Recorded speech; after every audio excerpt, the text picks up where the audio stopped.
Assalamualaikum warahmatullahi wabarakatuh. Untuk kelas 11 TKR 2 hari ini pelajaran sasis dengan Bapak. Dalam ini Bapak menyampaikan materi sasisnya adalah tentang kopling.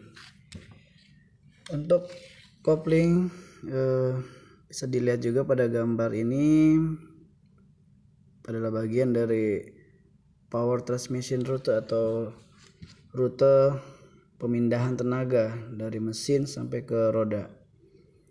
Dan sebelum kopling, semua tenaga berasal dari mesin atau engine ya, kemudian ke kopling, kemudian ada transmisi, kemudian diteruskan ke propeller shaft, yang di sana juga ada universal joint, kemudian diteruskan ke differential gear, dan terakhir ke rail well atau ke roda belakang.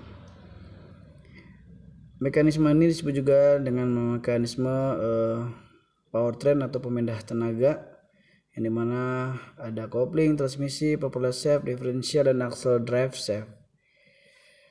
Yang pertama, karena sesi hari ini adalah tentang kopling, berarti kopling kita bahas, yaitu pertama tentunya fungsinya dulu, yaitu untuk menghubungkan dan memutuskan putaran mesin ke transmisi. Sedangkan posisi letak dari kopling tersebut tadi adalah di tengah antara mesin dan transmisi. Dan ini adalah komponen-komponen gambar-gambar dari kopling, yaitu ada flywheel, ada kopling itu sendiri atau clutch disc ya, jadi bahasa Inggrisnya clutch disc, itu piringan kopling. Kemudian ada pressure plate, kemudian ada diaphragma spring, kemudian ada clutch cover, release bearing, dan release fork.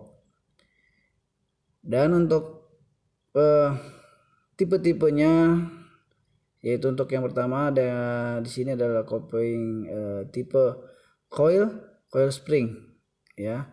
Nah, di coil spring ini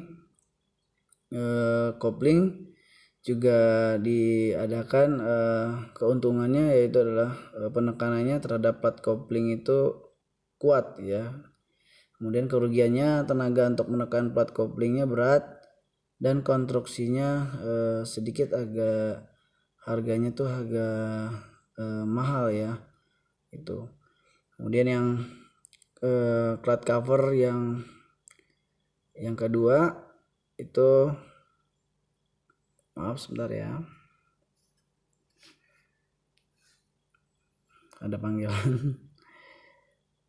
Untuk master silinder itu adalah bagian dari kopling-kopling komponen kopling. Yang pertama kita akan bahas adalah cover dari kopling atau clutch cover, tutup kopling ya. Ini gambar dari tutup kopling. Keuntungannya tenaga penekanannya ringan dengan model diaphragma, yang tadi coil spring ya. Kalau ini clutch cover model diaphragma, keuntungannya tenaga penekanannya ringan, penekanan plat kopling lebih merata, tenaga pegas tidak berkurang oleh adanya gaya sentrifugal. Kerugiannya, penekanannya terhadap plat kopling itu lebih kecil. Kemudian ini adalah gambar plat kopling atau bahasa Inggrisnya disc clutch ya. Di situ ada komponennya, ada facing, ada clutch hub atau yang bagian tengah itu ya, untuk penghubung biasanya pada input transmisi. Kemudian ada torsion damper. Nah, torsion damper ini fungsinya tuh meredam getaran yang terjadi pada kopling. Jadi kalau tidak ada torsion damper ini, mungkin kopling mudah retak atau pecah ya. Kemudian mekanisme penggerak dari kopling, ada kopling mekanis ya, kemudian ada kopling hidrolis ya. Untuk yang umumnya ada dua ya, untuk yang sistem penggeraknya, yaitu hidrolis dan mekanis. Mekanis tentunya menggunakan kabel ya, biasanya kabel atau kabel kopling kalau sebutannya ya.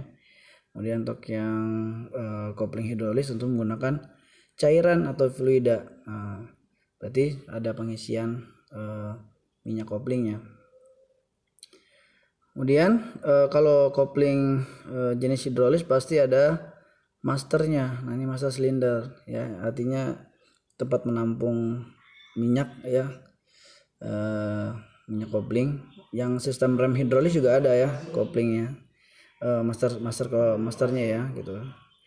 Kemudian silinder pembebas kopling ya, ini ada komponen berikutnya.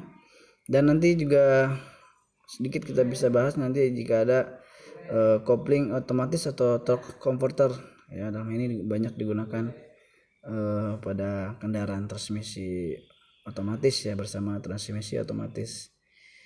Oke, itu saja komponen-komponen yang ada pada kopling ya. Dan ingat, fungsi kopling adalah untuk memutus dan menghubungkan putaran mesin ke transmisi. Tapi dengan syarat-syaratnya, kopling itu harus menghubungkan putarannya harus lembut ke transmisi, kemudian memindahkan tenaga mesin ke transmisinya tanpa slip, dan dapat memutuskan hubungan dengan cepat dan sempurna. Baik, itu saja penjelasan sedikit dari Bapak. Nanti akan ada tugas di classroom. Sekian dari Bapak. Assalamualaikum warahmatullahi wabarakatuh.